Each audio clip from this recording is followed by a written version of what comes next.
Okay, so normally I sail this kind of boat.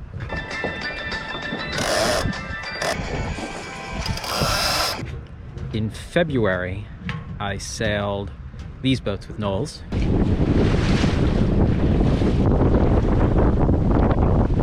This week, I'm sailing something a little bit different.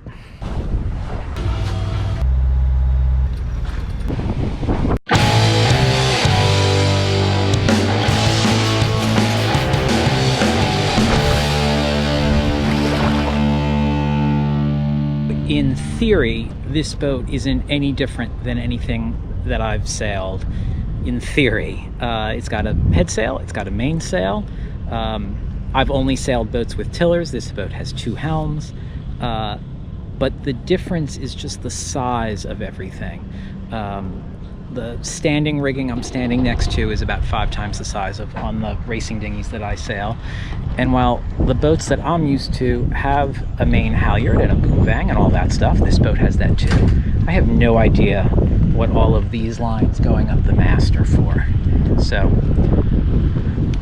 I'm here to learn. I'll learn a lot, I'm sure. I hopefully won't embarrass myself too much, but I'm excited to get this boat sailing.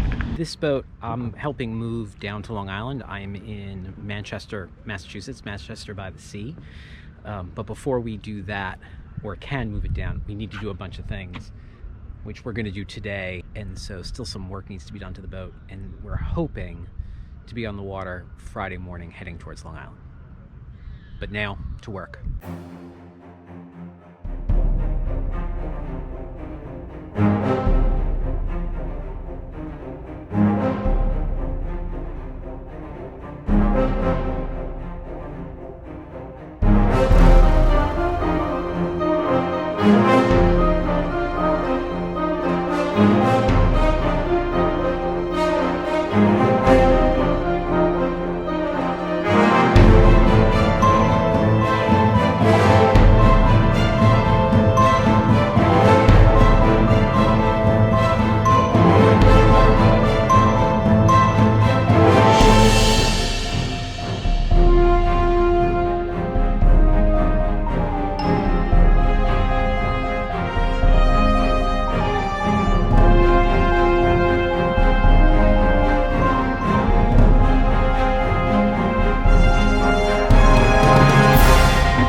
I gotta get this fuel drum to the bottom of this storage on the bow, and I found the life raft all the way down there.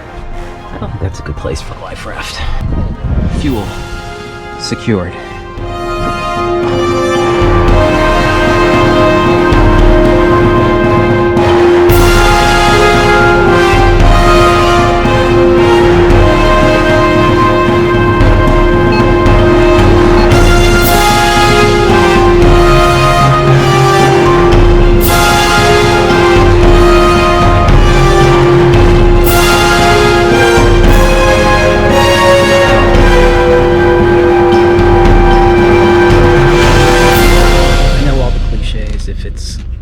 Boat and it's going to take a week, plan on it taking 2. If it's $1,000, plan on it taking $2,000. We are still dockside. We were supposed to leave originally yesterday? Yes.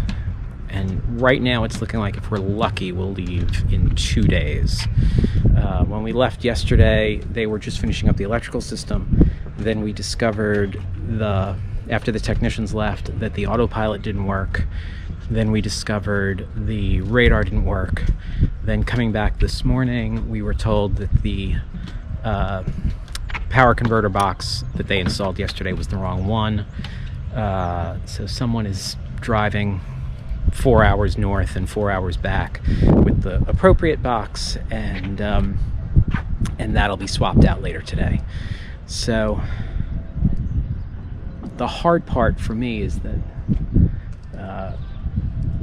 I took a bunch of risks just to come up here. I figured this was a good window. We were sort of a little bit in the lull. We were starting to flatten the curve on COVID, and I think there's going to be a second wave. So I was like, this is a good time in the lull between the two waves. And then as my plans finalized, all the rioting started. And so I feel guilty that I'm here even doing this, and it's taking forever. So it is what it is, but it's not good. Saturday the 6th. That sort of sums up this whole week. Just a couple things to do, and then we're getting out of here. We're waiting for the tide to come in just a little bit more, and then we're going to head south down towards Cape Cod.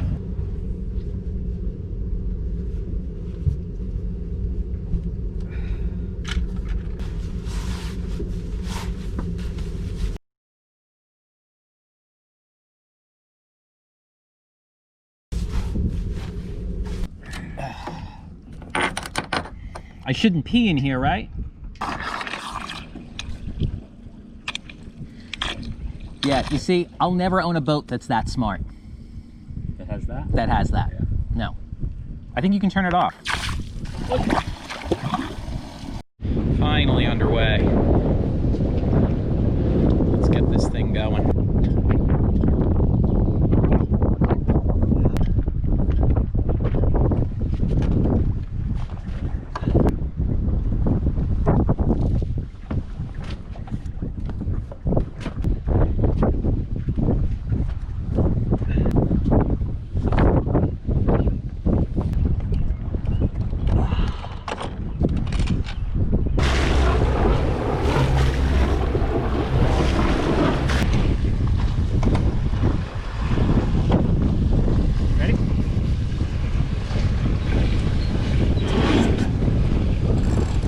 So, I don't like that either.